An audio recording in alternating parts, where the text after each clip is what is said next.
Hey guys, అందరూ బాగున్నారు కదా. ఇవాళ నేను ఎగ్ రైస్ ఎలా చేసుకోవాలో క్లియర్గా చూపిస్తాను, చూసేయండి. తప్పకుండా మీ కిడ్స్కి అయితే బాగా నచ్చుతుంది. డెఫినెట్గా ట్రై చేయండి ఇంట్లో. నేనైతే స్టార్ట్ చేస్తున్నాను. ఫస్ట్ స్టవ్ ఆన్ చేసుకొని ఒక కడాయి పెట్టేసుకోవాలి.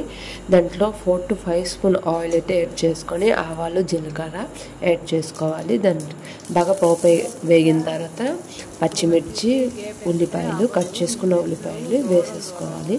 నేను 2 ఉల్లిపాయలు తీసుకున్నాను. ఇలా చిన్న చిన్నగా కట్ చేసుకొని బాగా గోల్డెన్ బ్రౌన్ కలర్ వచ్చే వరకు ఫ్రై చేసుకోవాలి. నేను కరివేపాకు కూడా యాడ్ చేసుకున్నాను. ఇంట్లో కొత్తిమీర ఉంటే కొత్తిమీర కూడా యాడ్ చేసుకోండి.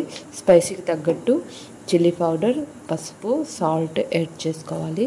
1 టీ స్పూన్ కర్రీ పౌడర్ కూడా యాడ్ చేసుకొని బాగా ఫ్రై చేసేసుకోవాలి. నేను 3 ఎగ్స్ తీసుకొని బాగా మిక్స్ చేసేసాను. ఇప్పుడు హై ఫ్లేమ్లోపు ఈ ఎగ్ అనేది వేసేసుకోవాలి. వేసేసుకున్న తర్వాత కొంచెం ఆయిల్ యాడ్ చేసుకుంటే మనకి పొడి పొడిగా వస్తుంది. ఇది హై ఫ్లేమ్లో ఫస్ట్ కుక్ చేసుకొని దాని తర్వాత లో ఫ్లేమ్కి టర్న్ చేసేసుకోవాలి. ఆయిల్ వేసేసుకొని బాగా కలిపేసుకుంటే మనకి ఎగ్ పాటోడి టైప్ అయితే వస్తుంది. అప్పుడు మనము ముందుగా ప్రిపేర్ చేసుకున్న రైస్ అయితే యాడ్ చేసేసుకోవాలి. రైస్ యాడ్ చేసుకున్న తర్వాత బాగా కలిపేసుకోవాలి. దీని టేస్ట్ చాలా బాగుంటుంది. డెఫినెట్గా ఇంట్లో ట్రై చేయండి.